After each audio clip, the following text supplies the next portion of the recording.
All right, everybody, hello and welcome back to the island for the French Island Football Podcast. Over the FIFA, I've nearly butchered that one coming straight off the bat there, Brand. So this is a strong start for us. And as you'll notice, I'm sitting down because it's a little bit of late night football action for you and I at time of recording, which we haven't done yet. Most of the stuff we've done during the news cycle. But as we know, the Australian football news doesn't stop at any particular point. There's been more headlines this week, more international matches for us to talk about. We've got season previews to fire through. But Brand, it's been another fantastic week. How have you been? I've been good, mate. It's as you said, it's a night recording session that we've opted for this week. It's a beautiful night on the island. The stars are out. It's fantastic. It's a good time for it. I'm looking forward to it. Yeah, and again, we're at opposite ends of the island. I just brought a chair this time. That's the main difference between the night recording content. You actually look darker. You've gone to like another level of like immersion that for people that are watching on YouTube. And you're also wearing, I have to shout this out early, probably the greatest, I'll get rid of the intro handle so people can see it properly. One of the greatest kits that you've ever pulled out. It's a Newcastle goalkeeper kit from what year is it? 1990 something? 96. It's great. I'll tilt the camera down. It's got the Newcastle Brown Ale, and the camera's gone all weird. Newcastle Brown Ale, and then it's got like the city skyline as well. It's a fantastic kit. So, given the news around Newcastle, I was like, do you know what? I've got a Newcastle kit. I'll wear it. It's cold. It's nighttime on the island. It's a long sleeve kit. So I was like, do you know what? Let's bust it out. See if the Saudi Arabian Ticketing Commission or whatever they're called, see if they'll bring that kit back for next season just so that you're in vogue and in style. But or do you want it to never come back again so that the only one with a copy? We will 50-50. See. 50-50. It could go either way, but that's enough Premier League chat because we've got plenty of A-League and Australian football news that we want to try and fire through this week. And we're going to jump straight into it with the headlines of the week. Branson, of course, international football returning this week. The Socceroo's in action. We spoke about it briefly towards the end of last week's podcast, but we've now had games against Oman and Japan. Do you want to recap some of the headlines for that for us? Yeah, absolutely. Well, the big headline from last week was the Socceroos setting, I think it is a FIFA world record for most consecutive wins in a men's World Cup qualifying campaign with 11 3-1 victors over Oman. Wasn't smooth sailing all the way. I think it was Awa Mobile gave us the lead. Oman ended up equalising, but then in the second half, Martin Boyle and Mitch Duke both found the back of the net to make it 3-1. A win we needed to have, to be honest. A good result overall, even if it wasn't the most convincing display. Mate, what did you make of that game?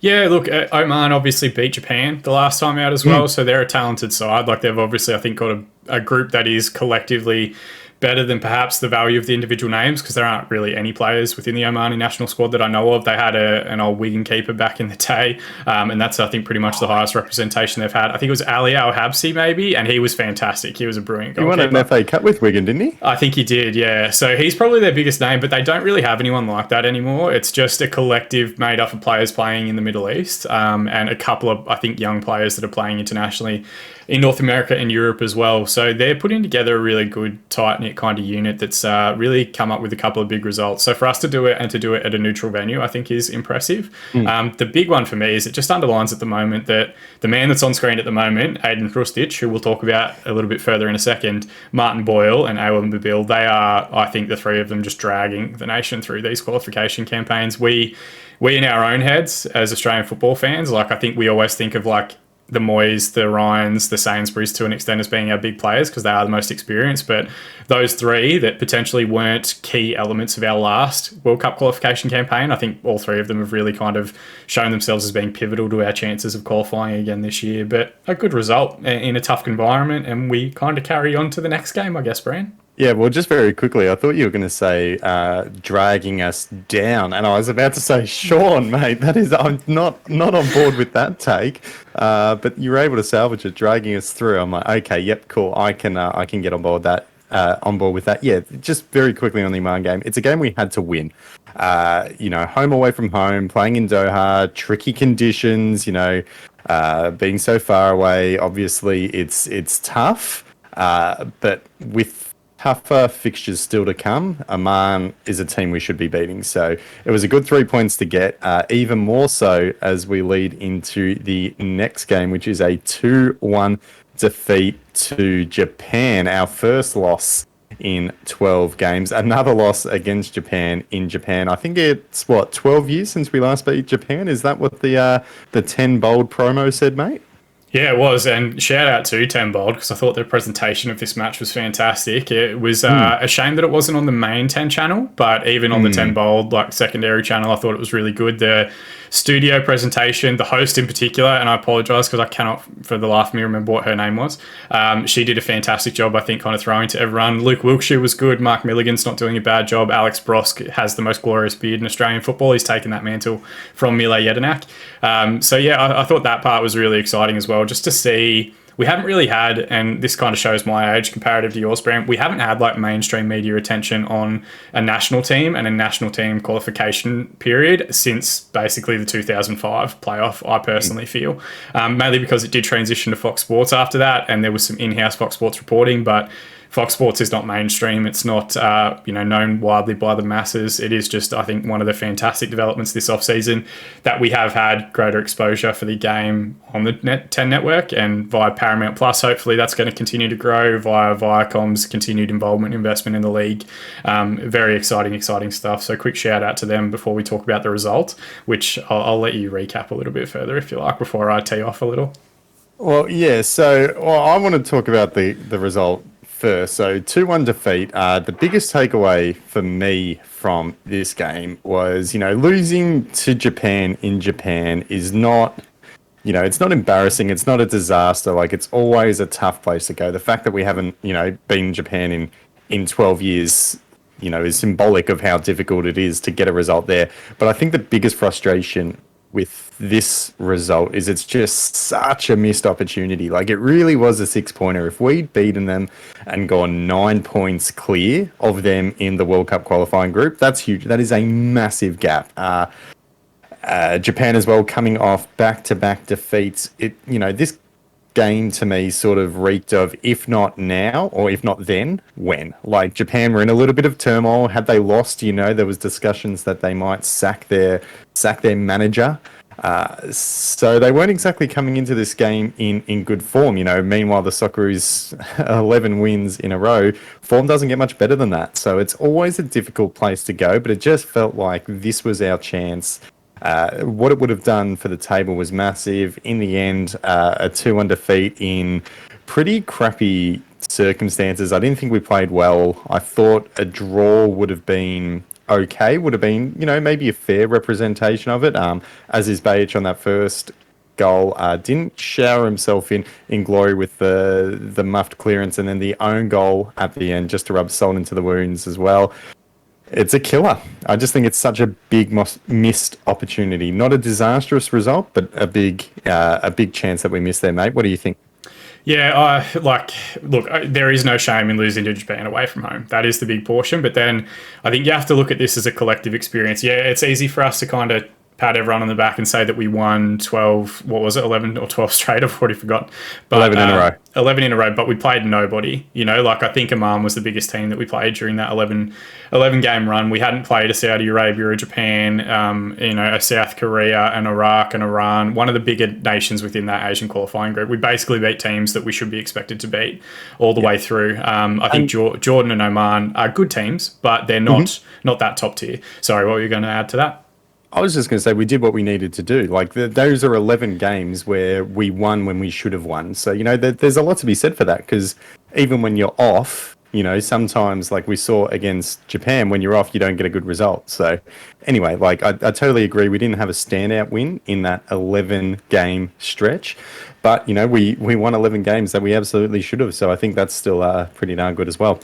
It is, but it's over a 2.5 year period. And the part that I think people aren't necessarily there's two things happening at the moment in soccer Twitter, which is equally frustrating. There are the people that, no matter what the result or the performance, want Graham Arnold sacked because of his history with Sydney FC, because of how he kind of approaches stuff, because of the way he is. And then there's also, I think personally, and I tweeted it out last week, a lot of people that will praise the national team no matter what, and they just shoot down criticism, or they try to devalue the people that call out quite rightly when we haven't done things correctly. And I think if if you add in the Olympic campaign, that's where the recent form and recent history actually isn't that great, because we put ourselves in a fantastic position in the Olympic campaign against Argentina to really back our players to do well and go and like kind of go toe to toe with some of the best youngsters in the world, and showed that we can hang.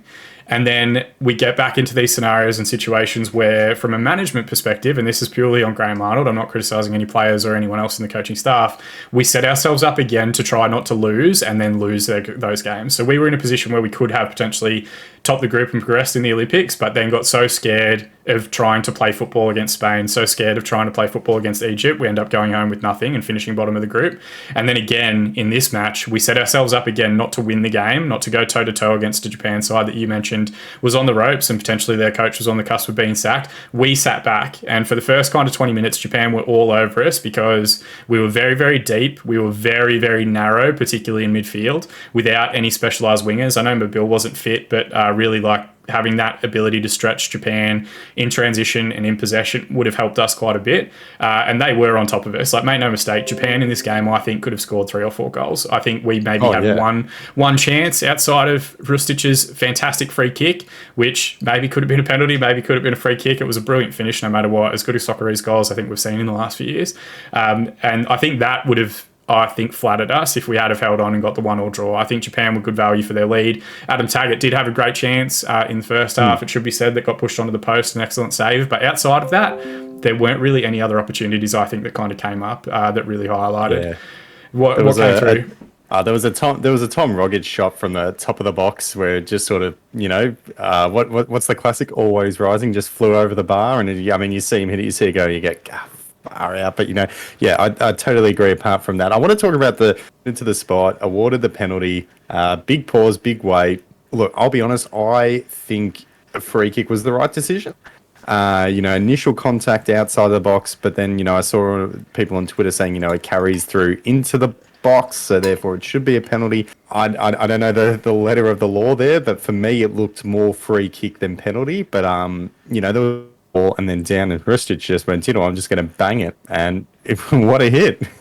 Yeah, I think because the goal went in, it was definitely a free kick. But if it hadn't, then we'd probably all be sitting here complaining about how it should have been a penalty. Look, personally, I agree with you. I actually thought it was a free kick. I thought the contact was outside of the box, and I thought the movement of the ball was actually outside of the box as well, while Rustic himself continued into the box. I thought it was the right decision. It was just, I think, frustrating that it took so long, because they awarded the penalty and were lining up for it, and then it got overturned. I think that's one of the challenges that they'll continue to work through. But, credit to the officials for eventually getting the decision right, and credit to Rustic for absolutely smacking it into the back of the net. It's always great when a goal hits the underside of the crossbar. I think the challenge for me, and the part that I'm really wanting to see, and to be transparent, I'm also not super thrilled on the Tony Gustavsson, the Matilda's boss, because I don't think we're playing good football. If we were to say what is our goal and our target, yes, World Cup qualification is a portion of that, but I'd also want us to be able to be in a realistic shout of winning a game, which we haven't done now for the last 2 World Cups. So if we're not working towards that, if we're not happy to back ourselves to play good football at an Olyroos level at an Olympic tournament where there is no pressure whatsoever on us to get results, there is really just how are we developing, how are we measuring ourselves against the best teams in the world.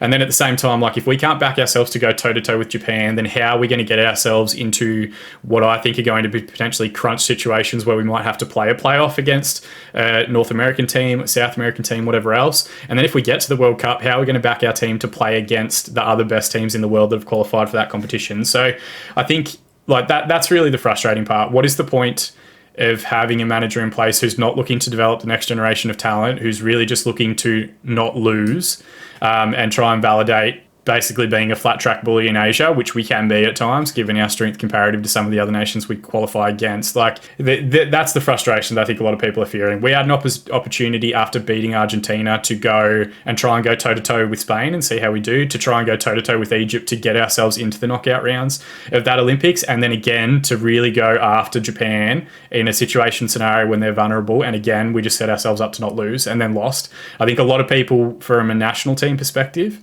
would rather see us lose 2-1 trying to play football than watch us lose 2-1 trying to set up shop to not lose and not concede. And I think that's where a lot of the frustration and some of the ill will comes from. Graham Arnold, make no mistake, fantastic manager. He was brilliant in the A-League. I think he's a brilliant club manager, but there are vast differences between international management, where you're trying to get the best out of a squad that is available to you from nationality, and club management, where you are able to kind of dip into a transfer market. And what he's done very well in both the Mariners and Sydney FC is cultivate an us against them mentality, that siege mentality that he builds around a lot of his squads. And you can't do that when you're representing a nation of 26 million people, because everyone's behind you. We've had, obviously, conflicts with Ange Postecoglou, had a lot of critics towards the back end of his thing, but you give him credit because he was adamant that Australia could go to these tournaments and play football. We didn't win any games and we did get torched, but at least then I think a lot of Australian football fans and Socceroos fans were at least proud that we as a country were trying to play good football and trying to back our players to be at that elite level, and that's how we get better. I don't think the gap between Japan and Australia's football programs is that big, because a lot of the young Japanese players we've seen in the league over the last 5-6 seasons haven't really set the A-League on fire the way that we thought they would. But at the same time, I think we really want to try and get people in that are going to back our players to do well, and that's the same for both the Socceroos and the Matildas at the moment. Let's let our players go toe-to-toe with the best in the world, and if they lose on that, then there's no shame in it. But I think there is shame in us getting tactical decisions wrong and not really backing our players on the international stage. That's what I want to see.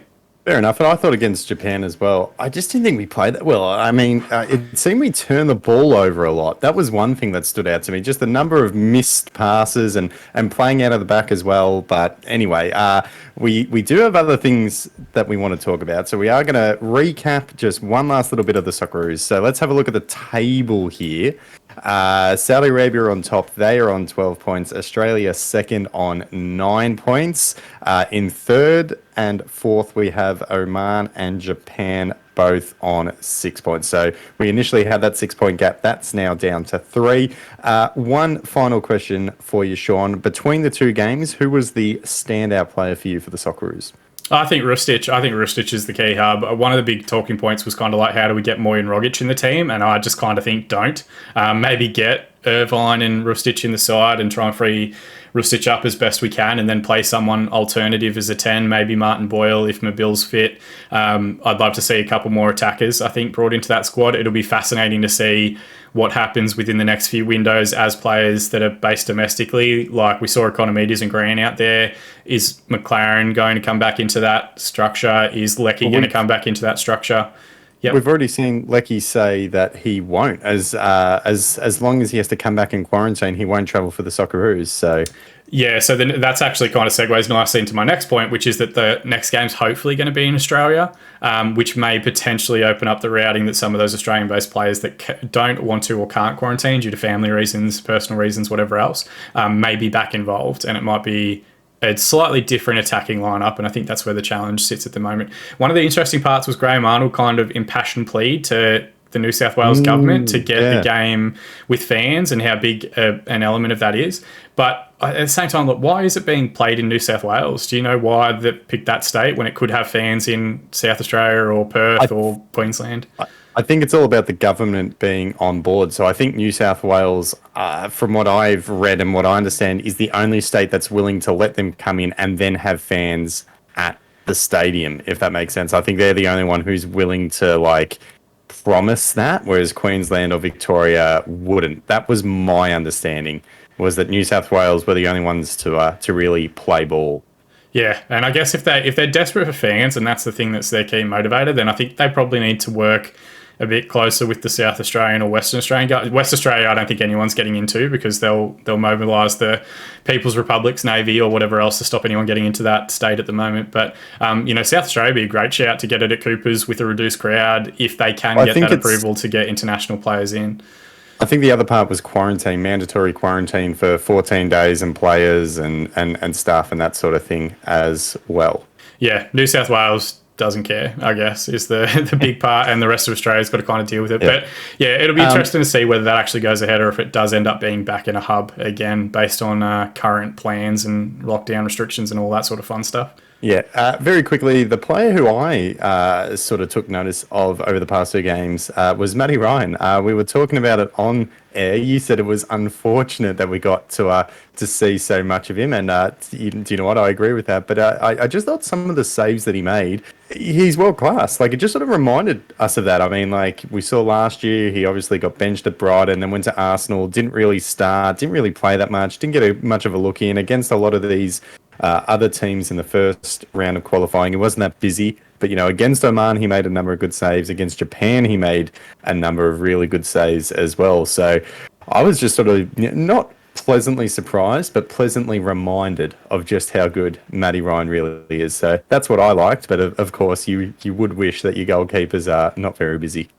Yeah, of course. And I think it shows that he's the one player that's playing in a top 5 league week in, week out. He's really the only player that we have in that squad that's at that elite level. So, yeah, power to him. And while, yes, he did everything fantastically well, and neither of the goals were his fault in any way, I should also touch on, I don't think they were Aziz Behic's fault entirely either. I saw some people being like, that's the worst game I've ever seen in a Socceroo's kit.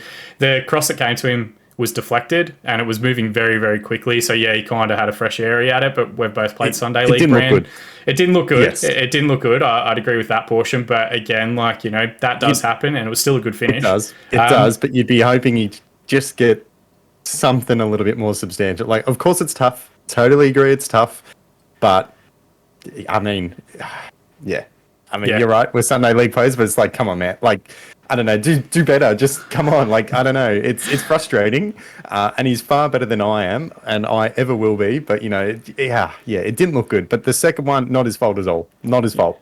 Yeah, I mean, he's just unlucky that he's the player that it bounces back off the post into. Like, it could have been anyone, I think. And Matt Ryan was beaten in that instance, chipped very nicely by, Kyogo, who's quite a good player. So, yeah, I don't know, tough one for him. I don't know if he will start the next game. We'll see. I think Brad Smith is kind of the favourite in that position. I'd love to know what happened to, Alex Gershbach or Joel King, who I thought was excellent at the Olympics. There's a few players coming through in that spot, so that'll be a fascinating battle. But shout out to Behic as well. I hope his head hasn't dropped too much by any of the vitriol he might have copped the other night. As is Behic, a potential avid listener of the French Island Football Podcast. Could be. Not saying he is, not saying he isn't, but he certainly could be. But Shauno, we are going to move on to headline number 2, which is a bit of a discussion point. So during the week, we saw a poll released by Roy Morgan. Roy Morgan are a market research company, well established. Australia's best known and longest established market research company, according to their About Us section on their website. Anyway, they released a poll this week specifically looking at A-League supporter ladders within Australia only, for people aged 14 and above.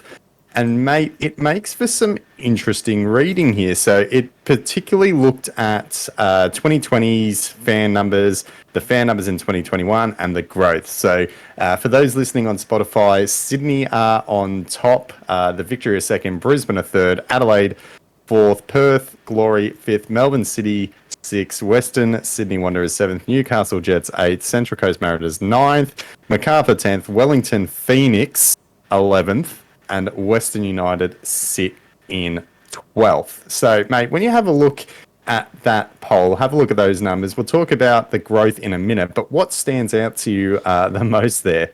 So I think we should probably clarify, this is an anonymous poll that's extrapolated out. It's not representative of crowd fixtures or membership numbers or anything like that. This is basically people based on the percentage of the population that identified as being a fan of a particular team in their region, in their market, whatever it is. I don't know if Roy Morgan is a person themselves or if it's a combination of surnames, but if you also told me that Roy Morgan was a betting company or a cigarette manufacturer or whatever else, I probably would have thought that. They're definitely not the best known company of anything. I don't know what that little marketing spiel was that they had up there. And also, Roy, if you guys are that great, then make the brighter colour the current year. Don't make it the darker underlying tone, because this is super hard for a colourblind person like me to read. To me, it's not a massive surprise with the top two, Sydney FC and Melbourne Victory. I think they are the oldest clubs in their state. So if you think that it's a poll taken from across Australia, there's probably people that are in places like regional hubs like Orange or Dubbo or Wagga or whatever else that probably resonate with Sydney most.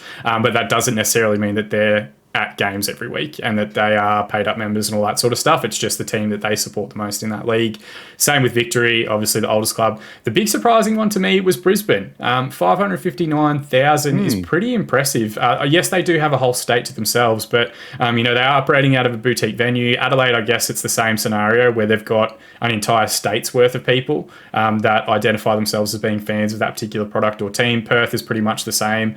City and Wanderers, obviously, in large metropolitan areas. Newcastle and Central Coast both growing last season, I think, is fascinating, given that Newcastle struggled, and for a long time the Mariners have been struggling up until last year. More on that to come.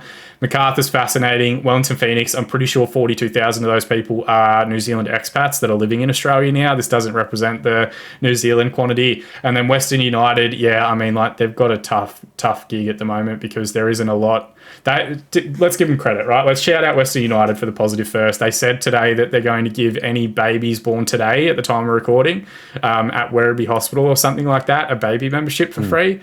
Which they're trying to get people. They're trying to get people 18 years in advance, and I'm not sure what those figures are actually going to be like. I don't know how many babies are born a day at that hospital. It could be 10, and that's not going to help their figures. But they're at least trying to do something.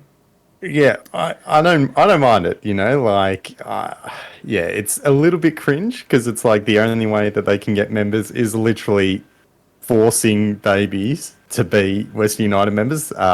But yeah, they're trying stuff. So credit to them for that. Coming back to Brisbane Roar, when we have a look at this, I'll close off Western United because the part that I wanted to mention, and we've mentioned it before, and we'll mention it again, I'm sure, because they keep coming up in these news headlines. It would be so tough to be a Western United fan unless you live in Tarneet and know that they're coming there at a particular point because they play their games at the moment in Ballarat. They keep telling their fans in Ballarat that they're leaving Ballarat as soon as they can. They play their games in Geelong. They keep telling the fans in Geelong that they're leaving Geelong as soon as possible. The only fans really that are represented is Tarneet because that's where they're eventually building the stadium. But even then, they've just committed to playing at, 5 different home grounds this season that their fans have to go and travel to again. So I think it doesn't surprise me that they're at the bottom at all because it's so difficult for their fan base to actually support the team and be there effectively when you compare with the ease of access that you have to a Melbourne City or that you have to a Melbourne Victory. Yeah, well, the thing that surprised... All right, we'll finish up on Western United before we go back to Brisbane here. But the fact that they are on the bottom, considering that this was a poll of purely Australian residents, the fact that they're below the Wellington Phoenix is pretty damning. Yes, you're totally right. It is very difficult to be a Western United fan. If we compare them to Macarthur, who have much more of a regional base, a regional identity where they've been able to land and sort of establish, Macarthur's a lot higher than Western United. But the fact that they're below Wellington, and I think you're right, where a lot of those people might be, New Zealand expats, but the Knicks have their own supporter issues, getting people in New Zealand to come out to games and get behind the club. So the fact that Western United sit below the Phoenix in Australia, I think that is incredibly concerning. That's not good. That's not good. It's definitely not. What we need to do, and you need to save this down and remember it for next year, is we have to see if the Mexican fan base for Wellington Phoenix jumps across to Macarthur next season. Good and follows Ulysses Davia because they've grown 68% compared to a growth of 64%. We should have said this at the start, and I focused on the negative way too early, but every single club has improved in their 2020 to 2021 figures. So maybe one of the silver linings of the TV rights deal potentially, or lockdown life across the country is that more people have been watching Australian football. And the quality of the league last season, I thought, was fantastic in terms of the competitiveness and the quality of football and the young players and all that. Before we get on to growth, because that's going to be the next big conversation topic from this, the one thing I want to touch on, you mentioned Brisbane being surprising before. And again, we don't know how accurate this poll is. It's market research, so it's not necessarily... we got to take it with a little bit of a grain of salt here. But you mentioned Brisbane Roar. Apparently in 2020, Brisbane Roar had more fans, according to this research, than the Victory, which is really surprising. That was surprising to me. I think so I think you just nailed it when you kind of said that this is their branding reach. So I think because Brisbane doesn't have a competitor in Queensland, everybody that lives in Queensland effectively that wants to support Queensland football is going to look at Brisbane as being their highest representative side. Potentially that's just the scenario with it. But at the same time, Victoria has such a higher footballing population. And I think Victory probably is more recognizable from a brand perspective, even though their logo is hideous. Like that is an interesting comparison to kind Yeah. of talk through. It was just interesting, just interesting. The big thing that we want to talk about now is growth, because as you mentioned, again, according to this research, every club grew their supporter base, even Western United, even the Wellington Phoenix. So that's obviously a big positive. The surprising thing, though, as well, is if we look at the rates. So we'll start with the Mariners. They had the largest percentage growth. Apparently, according to this research, their supporterships grew from 2020 to 2021 by 90%, which is the largest out of that group. That's pretty phenomenal. No real surprise there. We have seen obviously the Central Coast do get around the Mariners when they're playing well. They've been playing terribly. They missed the finals for 6 years. They'd won like 3 consecutive wooden spoons.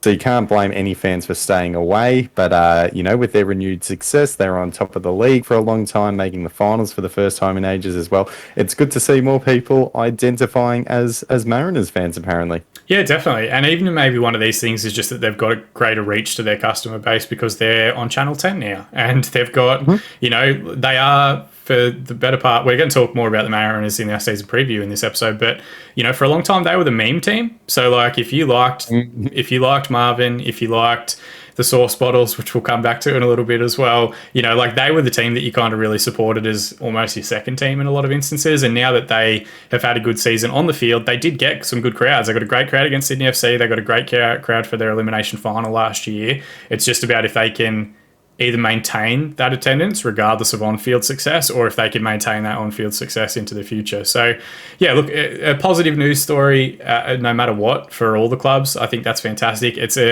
hopefully the start of a trend which sees, clubs continue to grow and develop and trend in the right directions into the future, turning some of those participation numbers, which are still way higher than these figures in each state, into, actual fans of clubs that want to get along to games and buy merchandise and watch it on TV and all that sort of thing. So this is something I think we should definitely look back on when it's released next year and our favourite cigarette manufacturer, Roy Morgan, brings it out again. One very last thing that I do want to touch on this. So the Mariners had the largest overall growth with 90%. Melbourne City, no surprise there. The champions and the premiers, they came in with the second largest growth of 50.9%. What surprised me, though, was the team that was third in terms of total growth, again, according to this research, was the Melbourne Victory. Apparently, they grew by 46%. So when you put Melbourne City side by side with Melbourne Victory, Melbourne City champions and premiers, the best season they've ever had. They've won trophies, silverware, fantastic year for them.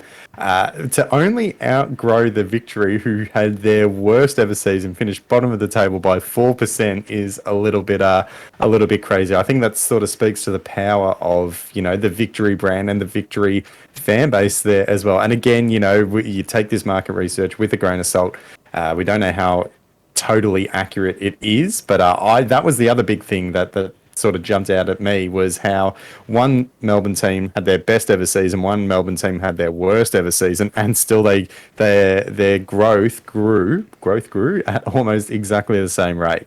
Yeah, definitely. It's exciting stuff for the league. Look, I don't think these are actual people. Like, we should be clear with that. These aren't 640,000 Sydney FC fans. This is like a marketing idea of who are which clubs and which brands have the greatest reach within the Australian sporting populace. Like, if you advertise something with Sydney FC, you would expect to reach 640,000 fans. That's kind of what you would be assimilating it to for sponsorships, media coverage, all that sort of thing. So if there is a scenario where there are 249,000 Melbourne City fans, I feel like we know the majority of the Melbourne City fans in the terrace at this point, Brian. I haven't seen that many of them in that, but fantastic. Let's get some more 50,000, 60,000 seat stadiums across the country that we can plonk these fans down into every week, and let's take the best league in the world to the next step.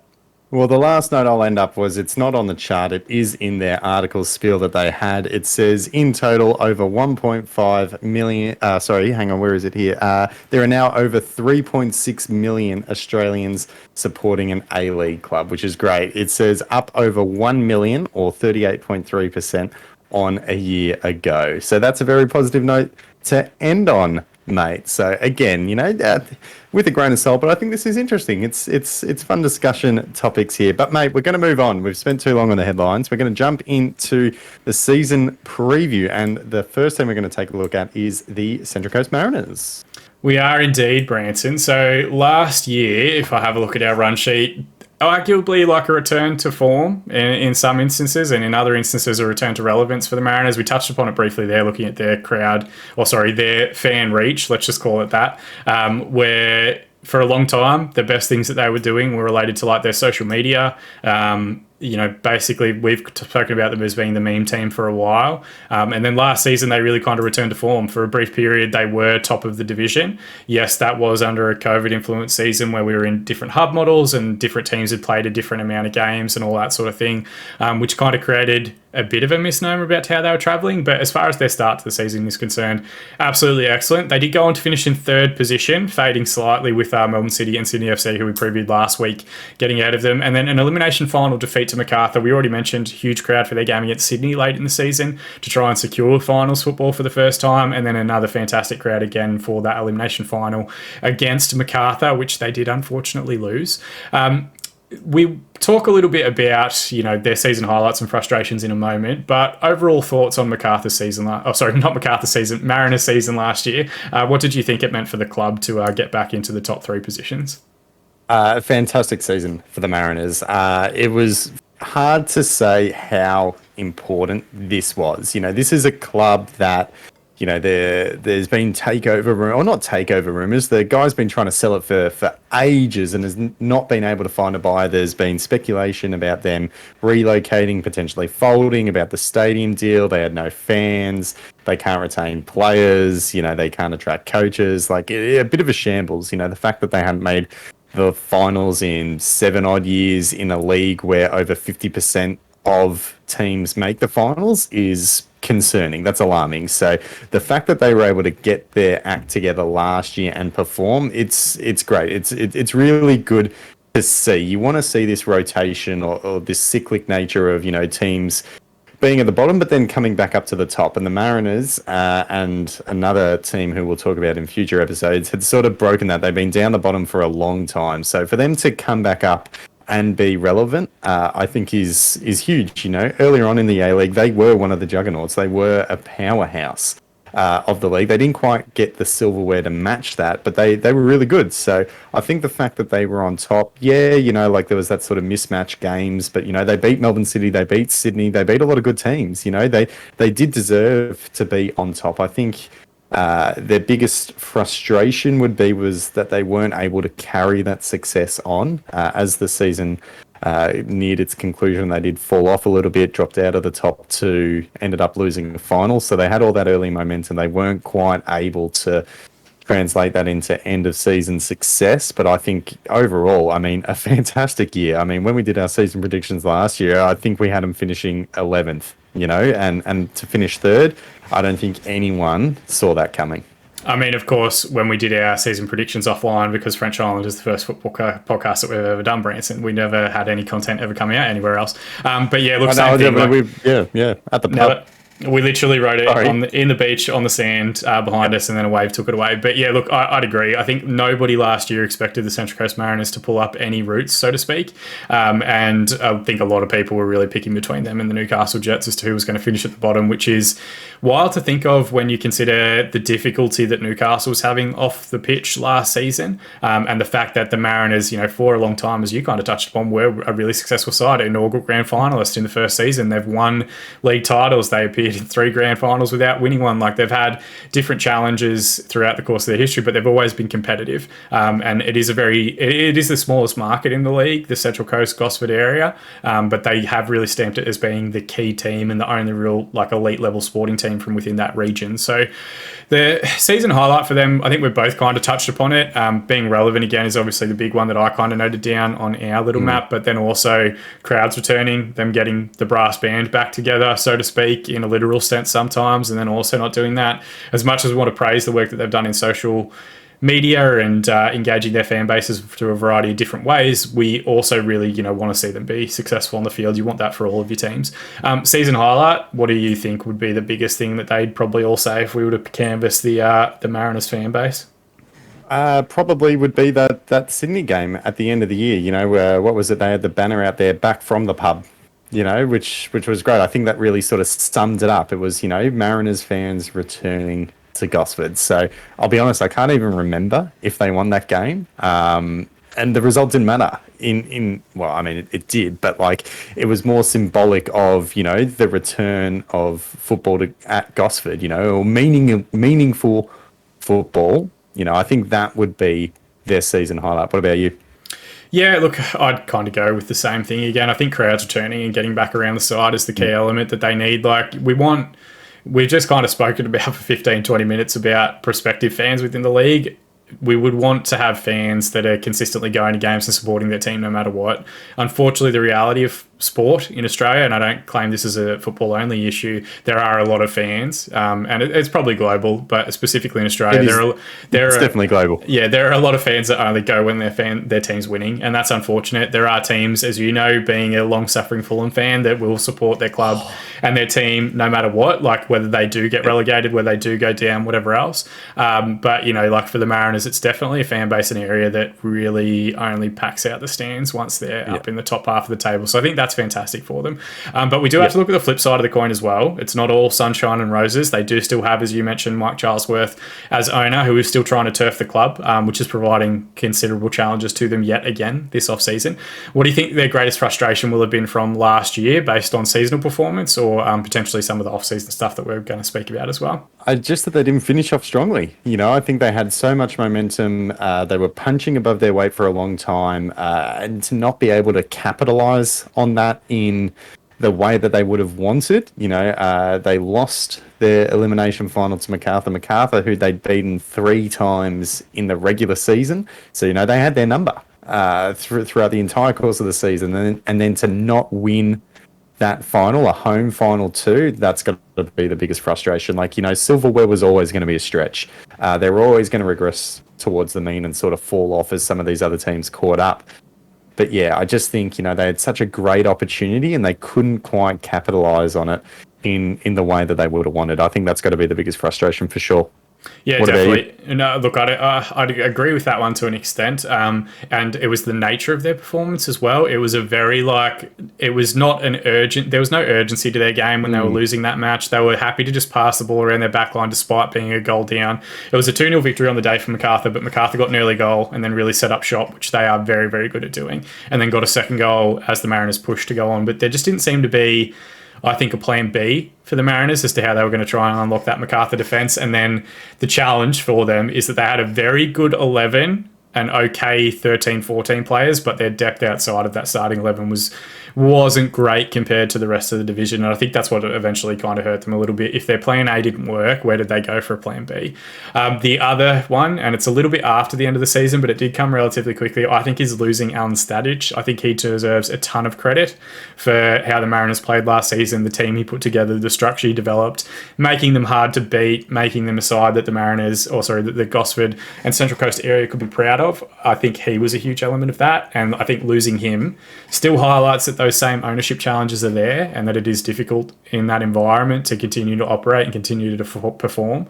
There was a fantastic interview with him not long after he left where they rocked up to training one day and were told they couldn't use their main pitch because a 7-a-side tournament was scheduled for a couple of days later, like for a community team.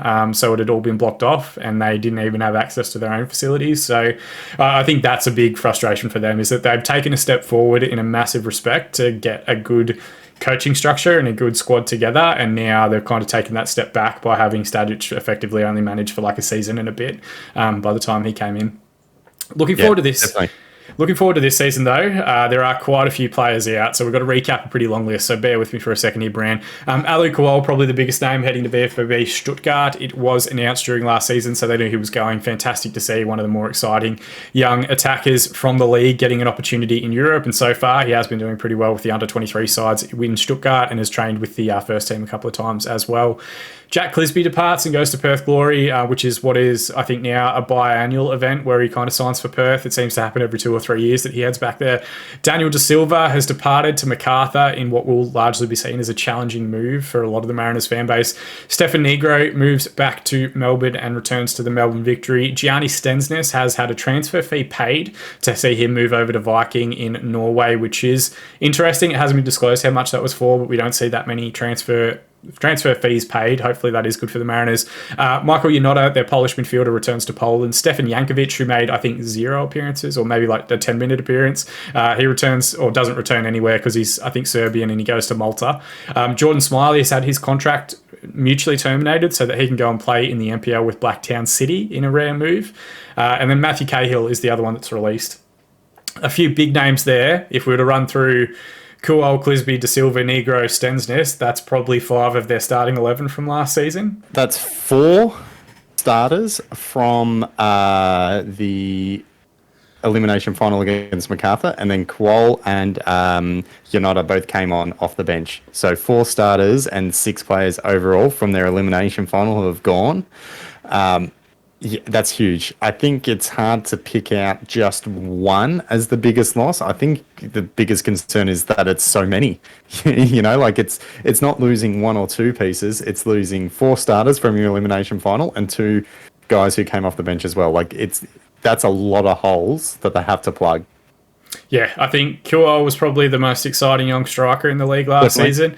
I think De Silva and Stensnes were 2 of their biggest players as well and were key to their shape and structure and the way that they set up. Like, I think Simon and Bozanic and Urena got a lot of plaudits because they are the older heads leading the line, but I think the roles that De Silva and Stensnes played, there are very few players that can replicate what they did in that shape. Like, De Silva's effectively a playmaker playing off the left-hand side, similar in a mould, maybe not as good or definitely not as good to like a Ninkovic at Sydney FC. It's a very specific role that he kind of fulfilled, and Stensnes, I think, was probably one of the most improved players in the league last season and was fantastic, both in the league for the Mariners and then also for the New Zealand national sides and Olyroos and whatever else, and he's now declared for Australia, so go for us.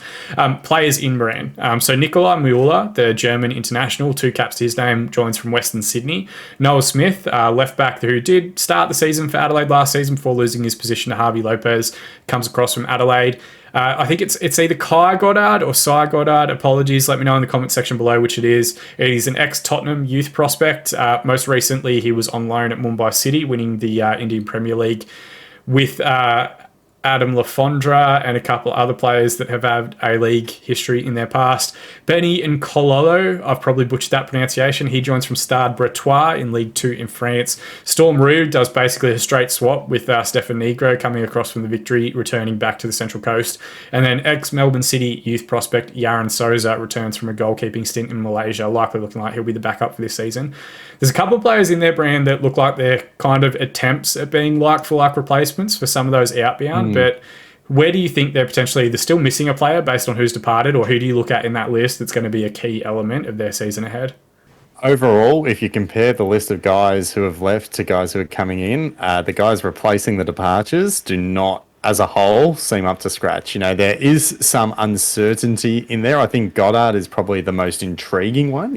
Had his youth career at Tottenham. Like, you don't end up at Tottenham by being a slouch. So there's obviously something there. The fact that he's come to Australia is very interesting. He was with Mumbai City. Maybe Lafondra talked him up. I don't know. Who knows? But I think he is an exciting potential prospect. I mean, no idea what we're going to get, but he could be phenomenal. I think the unknown there is exciting. But yeah, as a whole, those replacements aren't quite as good as the departures. So it's going to be very interesting to see what kind of role they're able to play. Yeah, and like if we were to compare him, so Mueller, let's say that he's potentially a replacement for De Silva. They're very different players, and I don't think Mueller's on De Silva's level, to be completely honest. Even though he is a German international, Noah Smith is he's a direct replacement for Jack Clisby, who had a great season last year. Maybe he grows into that role, but he is a younger prospect type player. Goddard, you've mentioned, maybe he's a replacement for Stensness. It does say on FIFA and Football Manager that Goddard plays on the right side of midfield, so maybe that means someone like a Josh Nisbet gets to play in a central role alongside Oli Bozanic. And then Benny and Kololo, we don't know much about, but if he's a direct replacement for someone like a Yanotta, or they're going to play him on the right-hand side of midfield, that will remain to be seen. He's supposed to be an out-and-out winger, but again, he's making the jump across from like League 2 France, not to League 1. So that could be an interesting jump. Storm Roux seems a direct replacement for Stefan Negro, and Yaron Sosa you'd expect will be a backup goalkeeper behind Mark Birighitti, who was excellent. So it could be a rough season. They have also got, at the same time, a rookie coach in Nick Montgomery, who, of course, played at the Mariners. You may remember him from all the promo shots of the palm tree kit if you're watching from international states. They've also got a captaincy team led by Oli Bozanic and Matt Simon. Bozanic is now 32, Simon is now 35, and then the other man I'll mention as well, Marco Urania, 31, turning 32 before the season starts. That's three key players that are going to be 12 months older that a lot is going to fall on the shoulders of. What do you think we're expecting from Nick Montgomery as a rookie coach? And is it a fair expectation, you think, that Bozanic and Simon and Urania will perform to the level that they did last season? It's hard to tell. I mean, expectations from a rookie coach, I mean, you can never really tell. I mean, it's up in the air. We saw some of the new coaches last year really struggle. I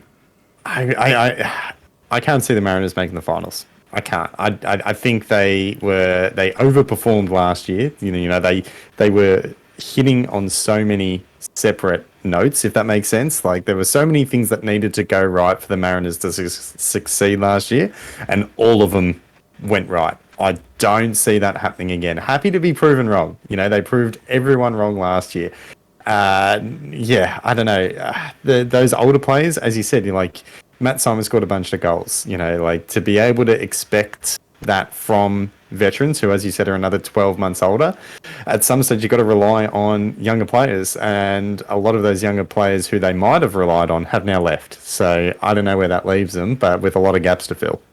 Yeah, definitely. And they do have some good young players. Like Dan Hall was very impressive at the back end of last season, but they've kept their defensive partnership, which is Kai Rouse and Ruan Tonic will play most weeks unless they're going to play a back three. I thought they've got Lewis Hatch, who looks a pretty decent left back prospect, but they obviously aren't comfortable with him starting every week, or Noah Smith wouldn't have been brought in. They've also got Lewis Miller, who's a good right back option. They would obviously aren't comfortable, otherwise Storm Roux wouldn't have returned. So yeah, I think that part is going to be very interesting, how they transition and start planning towards the next 5 years. Where I will give them cause for optimism is that Nick Montgomery's been involved in their setup for quite a few years. He did briefly at the end of his playing career go down to Wollongong and coach in the NPL structure there. I don't know 100% how he did, but Wollongong have always been a relatively good side. They didn't have any drop-off period over the last 5 years that I could see in their at least league performance and history. But it's obviously a different beast in the A-League. But he did do the youth academy structure coaching in the Mariners itself. He was an assistant last season with the first team behind Noel Ararete, I think is how you pronounce it, and obviously Alan Stadich as well. So they are keeping that stability, and there's someone in-house that obviously played for the Mariners. Again, we've seen that a lot over the last couple of seasons, more and more coaches being given opportunities at the clubs they played for. So it may not be a super different style and structure, but definitely I think a lot is going to fall on the shoulders of Bozanic and Simon to get... Both of them have had, I think, returns to form after maybe their careers dropping off a little bit over the last couple of seasons, and last year was really a renaissance for them both. They'll desperately need that to continue. But we're a glass half full kind of podcast here, Bran. We do focus on the positive. What do you think their main area for improvement is, and where do you see the potential for the most growth for them this off-season? I don't know. I'm going to be honest. I don't know. An area to improve, how do you improve on third given all the players that they've lost? I don't see where they're going to improve. I think this is a fascinating conversation because it's hard. Yeah. What do you think? Well, we use Adelaide as the kind of defining team that is, they give an opportunity to South Australian based players. We're going to talk about Brisbane in a little bit, who've taken a similar tact, and we'll dive into that a little bit further as we look at their squad. I think that's where the Mariners need to head. I think they need to look at themselves as being the first jumping off point for a variety of the very talented players that we know are playing in the New South Wales NPL structure. They had the likes of Hatch, Biller, Nisbet, even to an extent, I'm completely going to space out of his name, the ex-Rockdale winger, right-footed player. He's very, very fast. I'll throw to you a question and I'll Google to find out what it is because it'd be totally unfair of me to forget his name. But, that's where I think they need to grow. I think they need to be the team that really looks at making intelligent signings from the New South Wales NPL structure, both in the Newcastle region for that NPL2 program and then also, Northern New South Wales NPL program, and then also from around the Sydney area. I think that's where they need to really base themselves as being the first opportunities for a lot of players because there is talent at that level. It needs to be talent that's grown and developed, and hopefully getting Montgomery in will have someone that has that NPL experience with Wollongong, and he'll be looking in that area. We've seen quite a few players come with big raps from NPL sides that haven't really ever gotten their opportunities in A-League. I think the Mariners could be that team. And if they have a stable structure, if they've got players like the couple that we've mentioned, the older heads to really develop and bring those players through, I think they could start planning for the next 4 or 5 years because Rouse is still only 23, 24. Ruin Tonyic's 24, turning 25. Josh Nisbet's 22. They have still got a good young group that they could build around for the next 4 or 5 seasons, but I think they need to get the right complementary pieces to do that. I still think their squad has a couple of gaps in it, and we might see additional players brought in over the next few weeks to kind of try and give that additional depth or close that out. But my hope is that they can find that direction and find that clear goal that they're building towards each season, because it does feel like some years they have just been signing players to get an 11 on the park, not necessarily with a long-term viewpoint to it. And Mark Charlesworth, unfortunately, if those players come in and do well, he will sell them on for a profit. That's just his business model. That's what it is. If you were a Mariners member, a Mariners fan, what would your membership pitch be for the season ahead? What would you be doing to try and get some of those Mariners fans that are maybe umming and ahhing about going and supporting the team this season? What would you say to them to get them a seat booked at Central Coast Stadium each week? I would just say it's not a catchy one-liner this time, but we saw last year how important and how much influence good support can have for the Mariners. And the fan base is there, so. The atmosphere, the way that they were able to get Gosford, full again, it would be, keep coming back from the pub, we saw last year that they are capable of success and what it means to have, all the support behind them. So the pitch would be let's maintain that, it's easy to fall off a team when they're losing. It's totally understandable. It becomes hard to support. It becomes hard to make sacrifices to go to games. So, but it definitely has an impact. So you just got to keep building. I think that would be the big picture. The club's heading in the right direction with their support. So I think you just got to keep building on that. And it took so long to get them back to where we saw them last year, and that Sydney game. Just don't lose the momentum from there. I guess that's sort of my pitch. Yeah, and they are a team that, at their best, represents the Gosford region incredibly well. It is, a largely working class area. They are a working class team in a lot of aspects. I think that would be the big part as well. So much of how they'll represent that region and how they'll represent Gosford on not just an Australian stage, but a world stage. If you're looking at the A-League on FIFA or Football Manager or whatever else, you're going to figure out where Gosford actually is. And there's not really any other sport in the region that represents them to that extent. So I think that would be a big part of it as well. The club culture, what they're going to grow, what they're going to develop, that's going to be down to fans getting into the stadium again and really kind of supporting that. The brass band being back is fantastic. It's a weird thing. It's a niche thing, but it is very unique to Central Coast and they are fully supportive and behind it. So I'd love to see them get involved in that more. Now we're going to jump into, we did it last week off screen. We're actually going to do it on screen this time, Branson. It is we're calling it our PR ranking for the moment, but basically it is our season predictions. We've got Melbourne City currently top and Sydney FC in second position based on our discussions last week. Compared to those two teams, not overall in the division, where do you think Central Coast currently sit based on their outs, their ins, and what we expect for the season itself? Well, they're definitely third of those three teams. I think they've just got too many question marks. They've got too many gaps. They've got too many losses to possibly have them anywhere higher than that. Even if they'd been able to retain all of those players that they lost, I would still have them below city in Sydney. So the fact that they've lost so many players and there's still so much uncertainty, I think, I think third is a very accurate spot. I can't put them any higher than either of those teams above them. Now, you mentioned it briefly a second ago. Do you think they make the top 6 again this season? No, I don't. I'm happy to be proven wrong here, but I think last year was an outlier to, the direction that the club's heading in. The positive steps, I think they'll finish 7th or 8th. I think they'll be relevant, but, I don't think they'll make the top 6, but very happy to be proven wrong. Yeah, I'm not going to write them off, mainly because we got burnt so much last year. Our conversation last year was about whether they were going to finish last or second last, and they really, I think, surprised quite a few people, which is fantastic. I guess those are the stories that you want to see in the league, particularly if it's, a neutral team that you don't really mind too much about, like the Mariners themselves. So I'm not going to write them off just yet. But I do think we're going to have some fascinating conversations over the next few weeks, Brands, as we add more teams to this list and see if we put them above or beyond the Central Coast Mariners. I do still think they need to replace Danny De Silva. I think the role that he played, at least from what we know in their known quantities, hasn't been satisfied yet. But unless someone like Benny and Kololo, who's a very fun name to say, unless he comes in and he's basically like a like-for-like replacement or can be that attacking threat for them, it's hard to see how they're going to deliver the ball to their forwards in Urena and Simon to chase down. So, yeah, look, I'd agree with you that I don't think they'll be as strong as they were last season, but I think I would still count them as an outside chance to make finals football if they maintain some consistency with their structures last year. Their round 1 fixture, I will have to quickly grab. I did say I was going to also, while you were talking, go and have a look at the Central Coast Mariners Wikipedia page just to see exactly who that player is.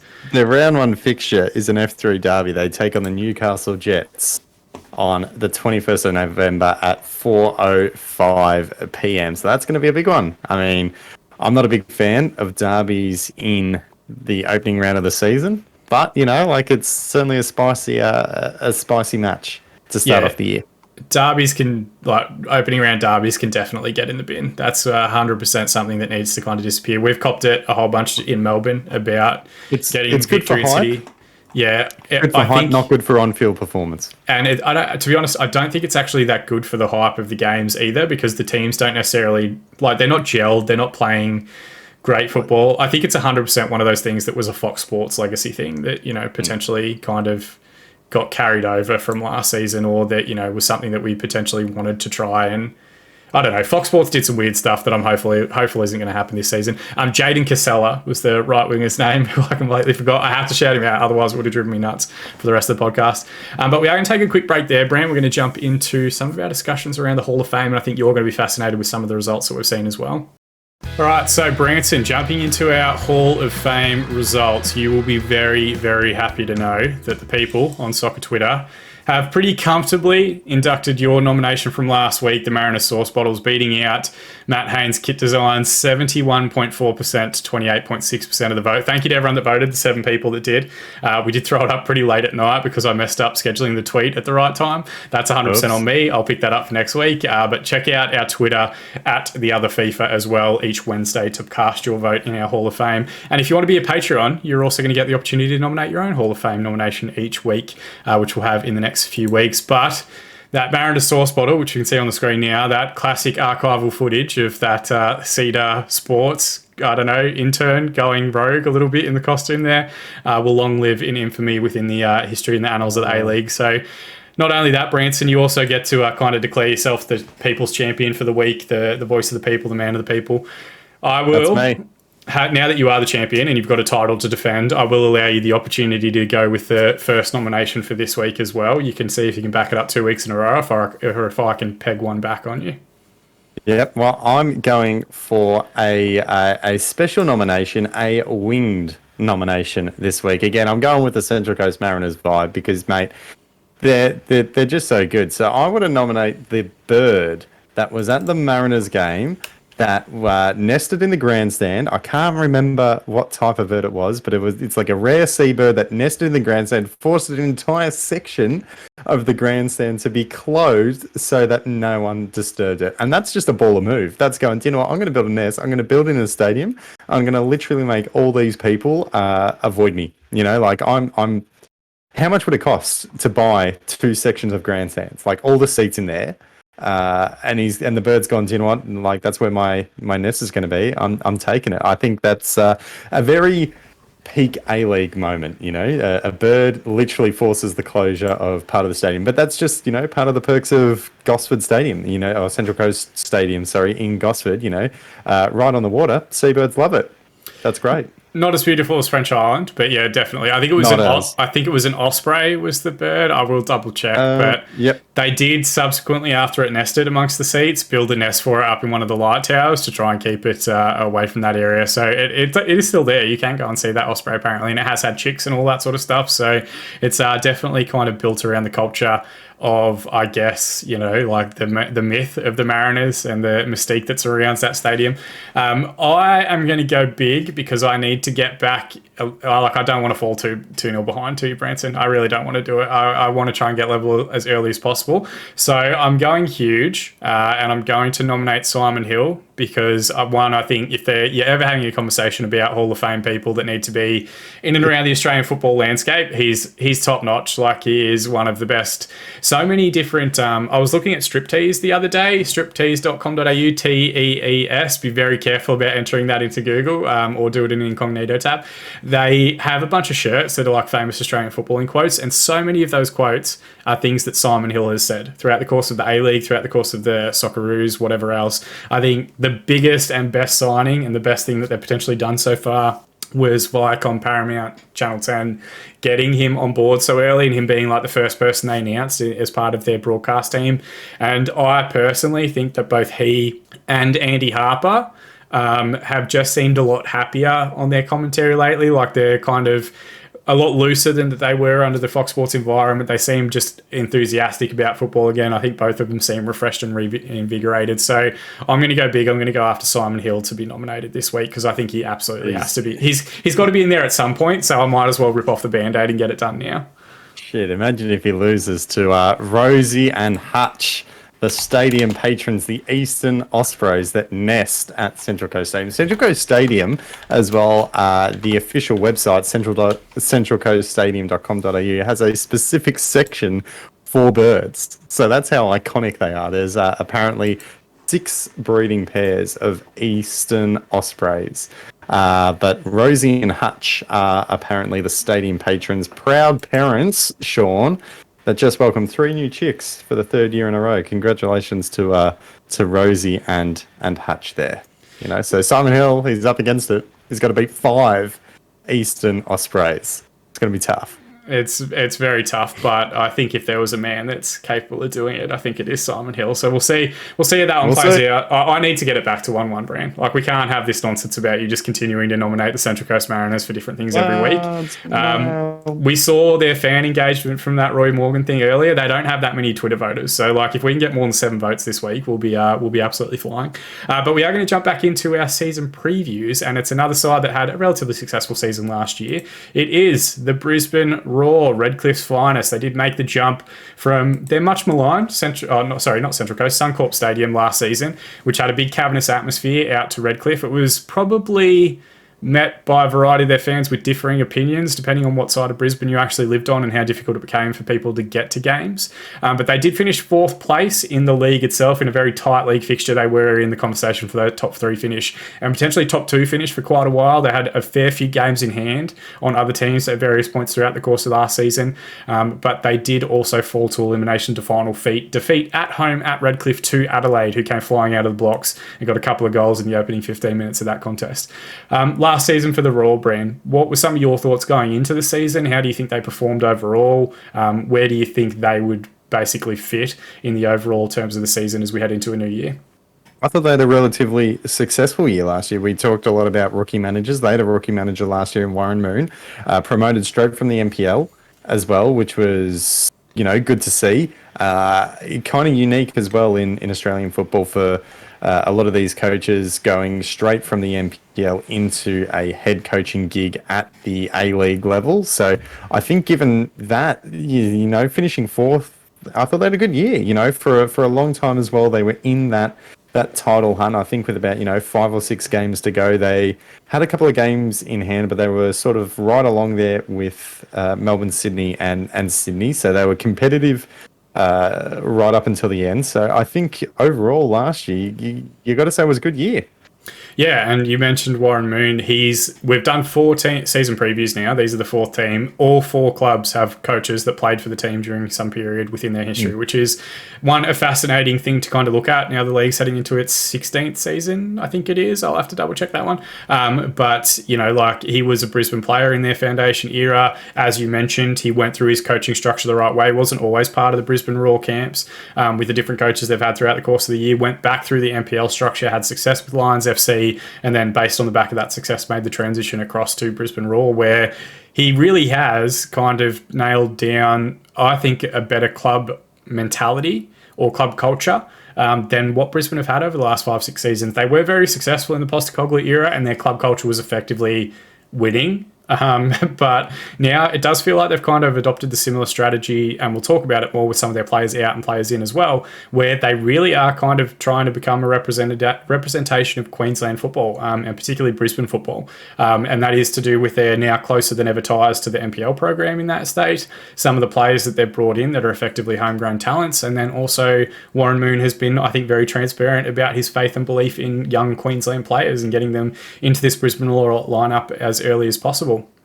And I think for them, that'll be one of their season highlights. I mentioned it briefly in the intro because I kind of buried the lead a little bit. I think the Redcliffe move is also a season highlight for them. I think a lot of clubs in the A-League itself would benefit more from consistency of having a smaller boutique type venue. And again, I don't want to compare the two of them too briefly, but I think like Adelaide's Cooper Stadium is the best venue in the league potentially for that club.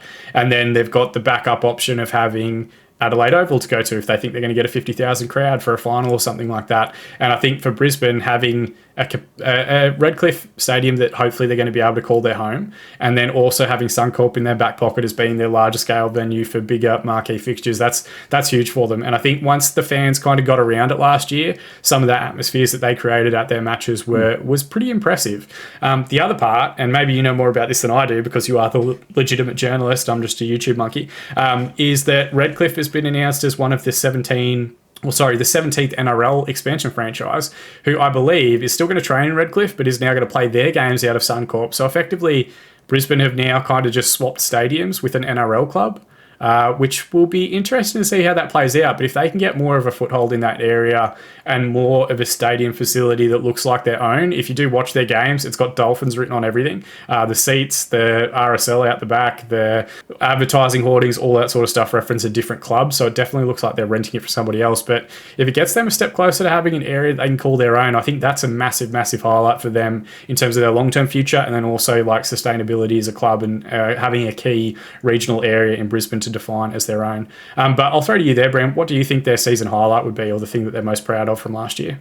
Well, I think their fan engagement, like similar to the Raw, and we talked about it with like, you know, that Twitter poll. They've never really been short of fans, but I think, you know, the manner in which they were able to engage their fans by playing in Redcliffe, I think that was huge. You know, they were. Whenever they played in Suncorp, you know, they could have 8,000 there, 10,000 in a 55,000 seat stadium. It just felt cavernous, just felt empty. It never looked good. It never felt good. It never sounded good.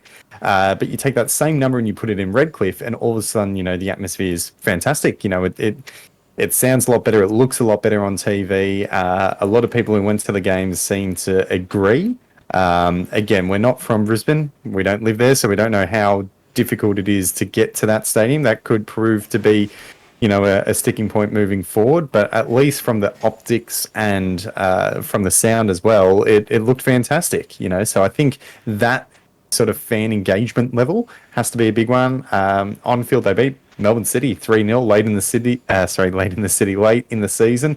That's a pretty good win as well. But I think that fan engagement level has to be probably the big thing as well. And talking about Redcliffe and the Dolphins, it's going to be interesting to see what that means.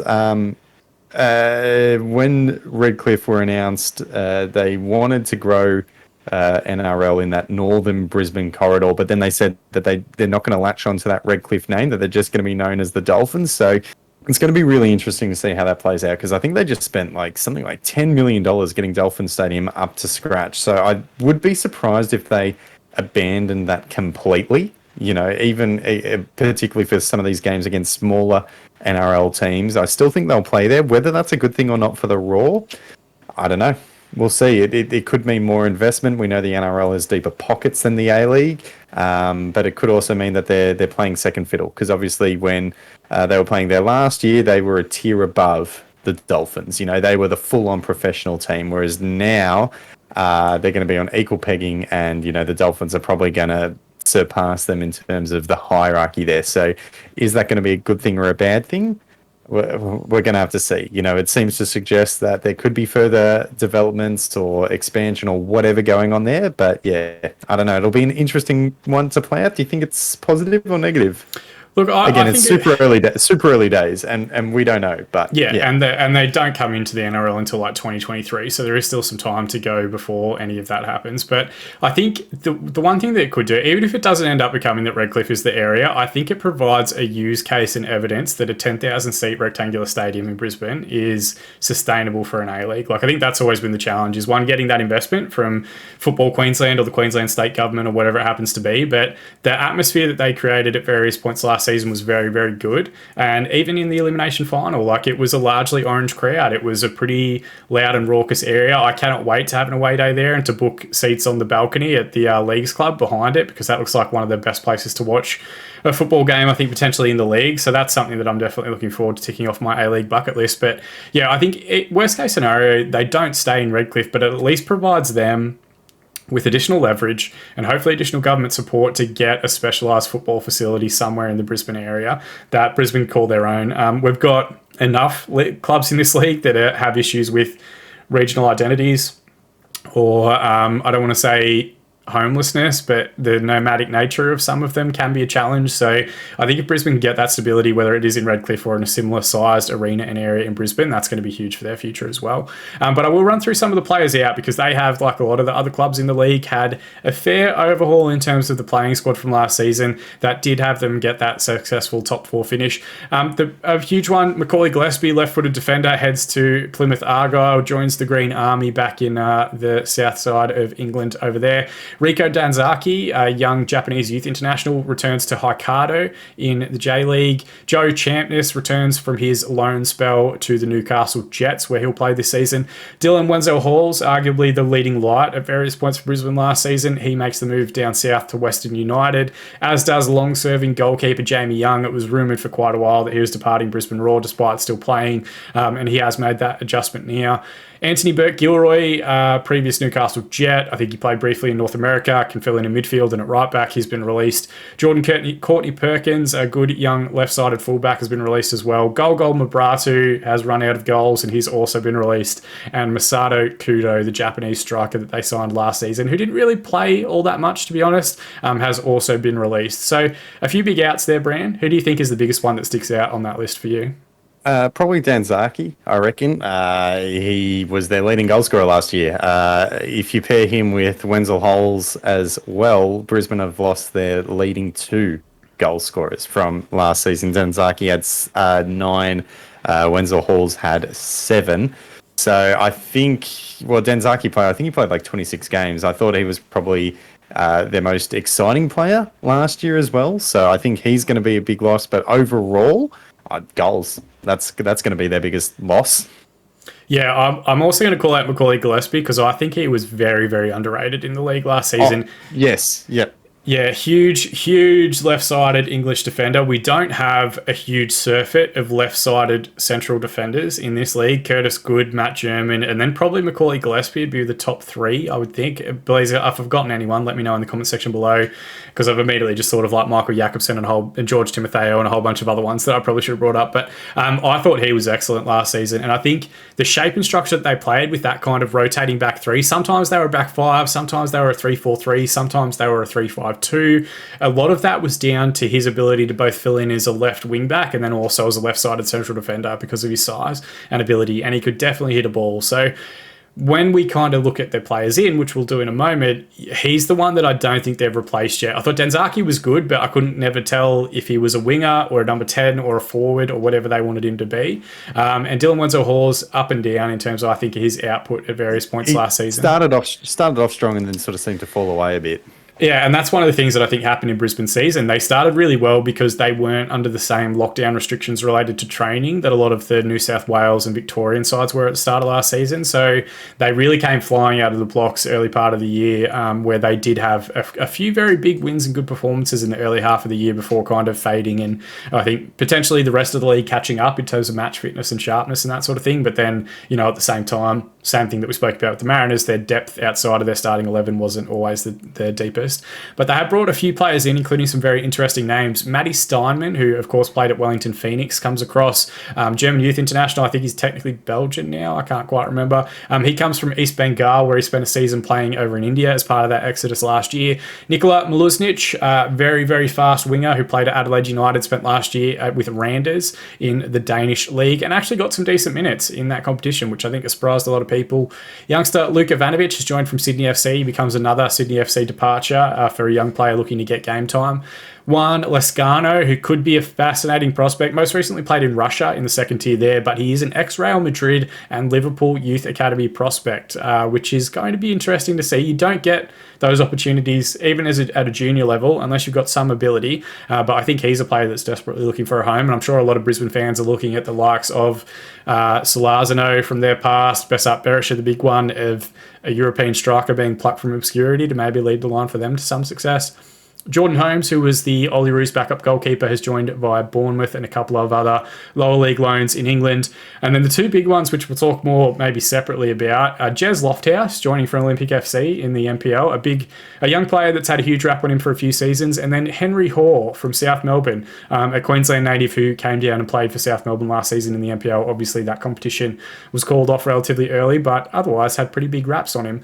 Of those players in, who looms largest for you, Bran? Who do you think is going to have the biggest impact on the Raw season? I like Nicola. I can never say his last name properly. You say it, and then I'll try to replicate it. Nikola Miluznic. Miluznic, I always butcher it. All right, we'll go with that. I think he's a great signing. I think he was great for Adelaide. From what I read as well, he seemed to do fairly well in Denmark. Didn't have his contract renewed. He seemed to, he played for him in cup games. He, made a few appearances. So maybe a little bit of a surprise move that he came back. Maybe that's what he wanted. But I think he was a very good player for Adelaide. From all reports, seemed to hold his own in Denmark. So I think he's going to be very good. Luke Ivanovic as well. Very exciting prospect coming out of Sydney. A lot of Sydney players were a lot of Sydney fans were upset that he left. I think that's always a good indication of, a player's reputation when the team that they depart from are angry or upset or disappointed that he left the club. We mentioned that they're going to be lacking goals from the sounds of things. He could step in there. So that's going to be an interesting one as well. Lescano, again, as you said, don't know. It could be, Bruno Fornaroli. I'd never heard of him before when City announced that they were signing him, and then he came here and crushed it. So, and as you said, Besart Berisha-esque, I think that'll be interesting as well. Henry Hoare, do know a bit about him. Obviously, he son from South Melbourne, as you said, Queensland native. I think he played with Lions FC up there, came down, spent 1 year in the NPL Victoria, and he looked very good. Looked very, very good for South Melbourne. Looked quality. Looked like he was capable of playing at that next level. So Warren Moon might have known him from his Lions FC days. I think they were there at the same time, but he should be good. And again, it's good to see Brisbane, like we saw, who was it with Wenzel Holes, getting signed out of the NPL. And who was the other bloke who they signed from Olympic? Sorry, Lofthouse. So it's cool to see them, reaching down to the NPL level and giving players a shot there. And particularly the Queensland NPL level, I think it's huge for players at an NPL level to know that the A-League sides are looking at them at various points. They had as well Josh Brindell South last season, Alex Parsons, players that have kind of proven themselves in that competition in Queensland that are now getting their opportunities, and it really shows that they are happy to give 2 or 3 players kind of contracts. The interesting part, I think Matty Steinman's an excellent player. I think a lot of Wellington fans would have loved to have him back in their lineup as like a Cam Devlin replacement. Luznic, you mentioned, is an interesting one. Ivanovic has already scored in the FFA Cup this season because Brisbane have played in the weird staggered FFA Cup competition we've got in different states at the moment. They have played a game in that. The big challenge for me that you've mentioned is goals. Is Loscano going to work out and lead the line for them, or do their hopes rest on a very, very young, potentially inexperienced player in a Luke Ivanovic, who is good and has some raw ability, but I personally think is more of a wide player than a central striker, despite how they lined up at the start of the FFA Cup game. But having said that, both Ivanovic and Loscano found the back of the net in that match, so anything could happen. I will be fascinated to see how they line up this year. That tactically last season, Warren Moon was probably one of the most flexible coaches in terms of in-game management and different shapes and structures throughout the course of the game.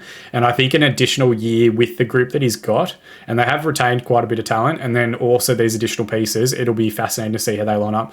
That Matty Steinman, Jay O'Shea base at their midfield is going to be very, very good and very difficult to play against. I think they're going to be quite direct in the way that they'll play, but I think it'll be about getting the ball to those two and trying to find runners in behind. And they've got pace now in Miluznic. They've got ability in Luke Ivanovic. They've maintained Alex Parsons, who's probably going to have a starting season. He's taking the number 22 kit, which is a big, big deal if you remember Thomas Broich and the number that he wore. So, yeah, fascinated to see. And then guys like Lofthouse and Hall, I think Brisbane have put together a really fascinating squad makeup. I do still think they're missing that central defender to replace Macaulay Gillespie, but maybe that guarantees that they're going to play a flatter 4 at the back kind of style with Tom Aldred and youngsters like Kai Truen or a few of the other players like Brindell South that we mentioned. So I think they've got a fascinating lineup. It's going to be very interesting to see how they play out. The coach, of course, Warren Moon, we already mentioned, and their captain, Tom Aldred, the Scottish defender, has signed a couple more seasons on for this year, which is great to see them getting that stability through there. Based on what we've seen with their squad and based on what we kind of discussed about how their previous season went, where do you look at being the key areas for improvement for this Raw side, Bran? I think consistency is probably a big one. They were a little bit inconsistent last year. They were good early and then sort of faltered a little bit. Then they were relevant at the end. And then when the pressure was on, they faltered again. So I think the big thing for them is going to be working that out and then sort of solidifying themselves as one of the top teams in the league. We'll talk about it in the power rankings in just a moment. But I don't think they're a slam dunk to finish top 4 again next year, or this season, sorry. So I think that's going to be a big step for them, is being able to, be a consistent top team. What about you? Yeah, that's going to be interesting. And again, right now, I think there's a scenario with the 4 teams that we've now previewed and then some of the other teams that we're going to talk about. But I think the big one for them is they need to turn Redcliffe into a fortress. That needs to be a place where they're pretty much guaranteed 3 points most weeks. They didn't have the greatest consistency in both their home form and their away form last year. Surprisingly, I think they had one of the better away records in the division, which not many people would have expected. But if they can kind of pair that with turning Redcliffe into a bit of a fortress and a difficult place to play for teams to go and travel and try and get 3 points, then I think they're going to be in great shape. We are still, of course, a summer season, and the humidity up in Queensland will be a huge advantage for them in that, particularly in the early part of the year. But if they can really guarantee themselves that they're winning, like 3 out of 4 games or 4 out of 5 games at Redcliffe each year, that will be, I think, how they make that jump to becoming not just a top 4 side like they were last year, but really in that top kind of 2 discussion each year as to how we talk about them. I'd agree with you that I think some other teams have recruited more aggressively, but they were a top 4 side last season, and I don't think they're much weaker than they were last year. Really, the only big question mark for me is where do those goals come from? And do they either try and sign a further recognised striker, or are they comfortable having Loscano and Ivanovic as their 2 options and potentially pulling some tactical wizardry out to try and get goals from other areas of the pitch? I'm not sure. But it should be fascinating. Same question that I asked you earlier for the Mariners. Membership pitch. If there's a Brisbane Roar fan out there that's maybe umming and ahhing about getting around the team this season, what would you pitch to them to get them in the stadium down at Redcliffe this season? I'd pitch the atmosphere. Again, similar to the Mariners, where it's like when the fans are on board, it's great. Playing at Redcliffe, it just looks and it sounds so much better. Like, from the outside looking in, and again, we're not in Brisbane, so that's all we can do. But Redcliffe just seems like such a better place to go watch a game of football than Suncorp. Like the atmosphere sounds better. It looks fuller. Like it just looks like you're gonna have a better time. You have a better time watching games on TV at Redcliffe. So I can imagine it would just be so much better to go. So that's what I would. That's what I would say. You know, get out there. There's nothing better than watching live football and getting amongst it. So I think the atmosphere, that fan engagement level is really going to change if they can play a majority of their games there as well. That's only going to get better and better. So that would be my big thing. Come out and have a good time because you will. Yeah, and they've got two great, pretty good active fan supports. The Raw Core are the best W League supporters group in that entire competition. The Dens up and down depending on how the season is performing, but like if they can, as you've mentioned, get that stadium stable and get like an active away end and a home end and all that sort of stuff, like it's going to be a fantastic atmosphere throughout the course of the season. And they are, like we've mentioned, trying to do more to represent Queensland on a national stage as far as football is concerned. So even if you are a state league player, an NPL player at your own level, like Brisbane are starting to become a representation of football in the Queensland and Brisbane area, which is fascinating to see. You did already mention it briefly, and I think we kind of know where this one's leading, but we have got our power rankings back open here again. We spoke about with the Central Coast effectively that they are kind of sitting behind it. I'll put Brisbane in 4 for now, but we can move them up or down.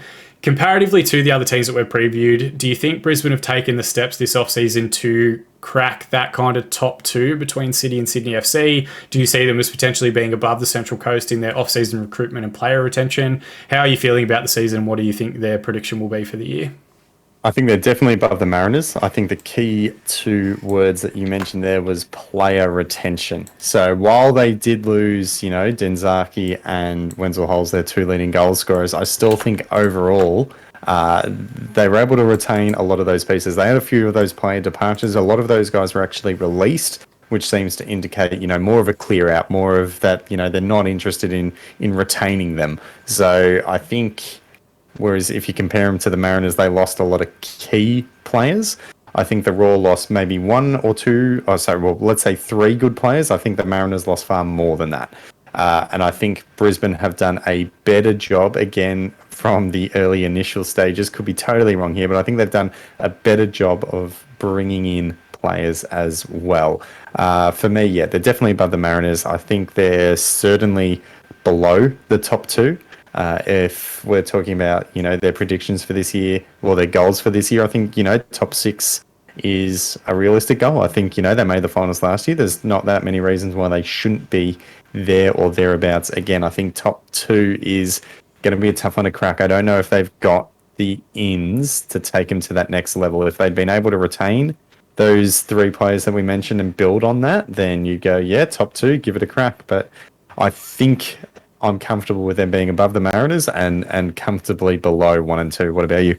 I think they're below City. I think they're above the Mariners. I actually think they're closer to Sydney FC than you do, to be honest. I think Sydney FC are a year older, and while, yes, they've got good players in Ninkovic and Bobo and Lafondra, they're still super reliant on them. So if one of them goes down, I think the depth beyond that position or beyond that squad now. We talked about like Elvis Kamsoba, how surprised we were that he's made the jump across. I don't think James Donachie is a good player, but I don't think he's as good as McGowan. I think Sydney FC's dropped off a little bit.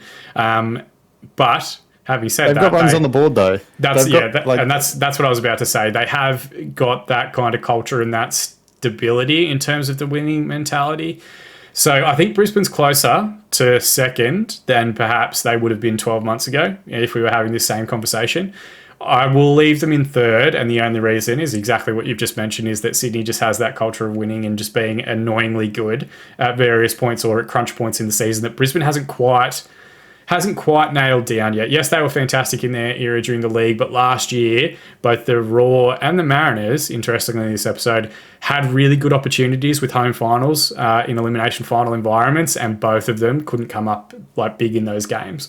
So that's why I'll give it to Sydney FC at the moment. But I think if Lascano ends up being a 10-goal a season player for them this year, they could definitely, I think, start becoming a part of that top 2 conversation, definitely. So it'll be interesting to see how it goes. I'm a huge rat for Steinman. I think Milosnic is an improvement on Champness. We will see how everything else plays out for them, but it should make for a fascinating season, as always, Branson. I'm happy to leave them in the order that you put them here. I think that works out well. Sadly, Bran, though, that does bring us to the end for another week. I'm sure we could have talked for another 45 minutes if we really wanted to about a variety of different things in the Australian football landscape. But more than anything, mate, I just appreciate hanging out with you each week. I'm sure we'll do it all again next week. I'm sure there'll be 700 other different things that happen on Soccer Twitter between now and then and in the Australian football world. But before we close off, you got anything additional that you want to add? No, just had a great time talking football as always, mate. Always good to talk about the Socceroos as well. World Cup qualifying, yeah, it's just got a different element about it. It's just exciting, So I enjoyed watching that. I enjoyed getting to talk about it, and of course doing our season previews. It may be over a month until the season starts, but it does get a day closer every day. So looking forward to that, mate. Yeah, I think it's like 36 days at the time of release of this episode. Not that I'm counting in the back of my head or anything like that, but God, it's the longest off season in world football. I cannot wait to be there. Everyone get vaccinated and get to the stadium round one. That's the biggest, most important thing. But hopefully you and I, Brian, can have a couple of drinks beforehand on that Friday night kickoff. Brisbane Roar, I forgot to mention, they do open the season away, kicking off the league against Melbourne City. That's going to be a fascinating contest, given that they're both currently top 4 in our power rankings or season prediction or whatever you want to call it. But it should be excellent. As always, guys, though, thank you so much for listening and watching along, whether that is over on Spotify or on YouTube. We do appreciate that a tremendous amount. Follow us on the socials, over on Twitter, on YouTube as well. And, of course, join on Patreon. Just $1 a month to get yourself an opportunity to win a fantastic French Island kit, which we're hopefully going to have in the next couple of weeks as well. So there's plenty of stuff for you guys there. But like I said, more than anything, we just appreciate you all listening along with us. I've been Bran. Oh, sorry, you've been Bran. I've been Sean. And we'll see everybody again on the island. I nailed that. I butchered the intro. I butchered the outro. We'll get better next week, I promise. Good one, mate. Good show. I love it.